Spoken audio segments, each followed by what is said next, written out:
lundi 6 septembre 2021. Bienvenue à la compilation des infos sur Koburu TV. Conférence de presse relative aux dernières mesures prises contre la Covid-19. Le ministre de la Santé Benjamin Hunkpati et le secrétaire général adjoint et porte-parole du gouvernement Wilfried Léon Hongbeji étaient face aux professionnels des médias dans l'après-midi du jeudi 2 septembre 2021. Au cours de cette séance d'échange, ils sont revenus sur les grandes décisions du Conseil des ministres du mercredi dernier. Ils n'ont pas manqué d'aborder les principaux sujets qui continuent de défrayer la chronique. Gestion de la Covid-19. Louise Mushikiwabo, secrétaire générale de la francophonie, félicite le Bénin. Arrivé à Cotonou le mardi 31 août 2021, dans le cadre de la réunion du réseau francophone des ministres en charge de l'économie numérique, dans un contexte aussi particulier que celui de la Covid-19, la secrétaire générale de la francophonie, Madame Louise Mushikiwabo, a félicité le Bénin pour ses efforts remarquables de gestion de la pandémie. Nous suivons à partir de notre siège à Paris l'évolution de la maladie pour tous nos pays chaque soir. Nous suivons de près les tendances, les difficultés et je profite de ma présence ici pour féliciter le Bénin, a-t-elle déclaré. Riposte Covid-19 au Bénin. Suspension des événements et manifestations à caractère culturel, festif, sportif et religieux. Le Conseil des ministres s'est réuni ce mercredi 1er septembre 2021 sous la présidence de M. Patrice Talon, président de la République. Au titre des communications, une analyse de la situation liée à la pandémie de la Covid-19 a été faite et des mesures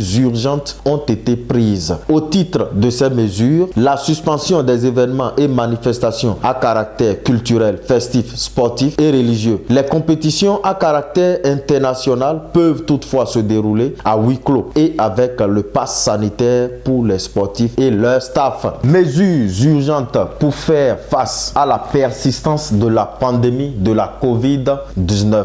Notre pays, comme le reste du monde, fait actuellement face à une recrudescence des cas de Covid-19 avec des pertes en vies humaines. À ce jour, 15 932 cas confirmés ont été enregistrés, dont 4 834 encore sous traitement et 131 décès. Au cours de la semaine du 16 au 22 août, il y a eu 2300 nouveaux cas, dont 7 décès. Dans ces conditions, le site d'Alada dédié à la prise en charge des cas graves a connu un pic des hospitalisations et des cas graves admis en réanimation et en soins intensifs, avec la particularité que presque tous les malades n'ont pas été vaccinés. En effet, sur 274 cas répertoriés dans la période, 264 n'avaient reçu aucune dose de vaccin. Par ailleurs, ce seul site consomme désormais plus de 500 obus d'oxygène par jour, soit l'équivalent d'un an de consommation d'oxygène pour l'ensemble des hôpitaux publics et privés du Bénin en temps normal. Un tel contexte aussi alarmant nécessite que les mesures vigoureuses soient prises. À ce propos, au thème de l'article 66 de la loi portant protection de la santé des personnes en République du Bénin, l'État peut prendre obligatoire certains vaccins. Merci de nous avoir suivis. À vendredi prochain pour une nouvelle compilation.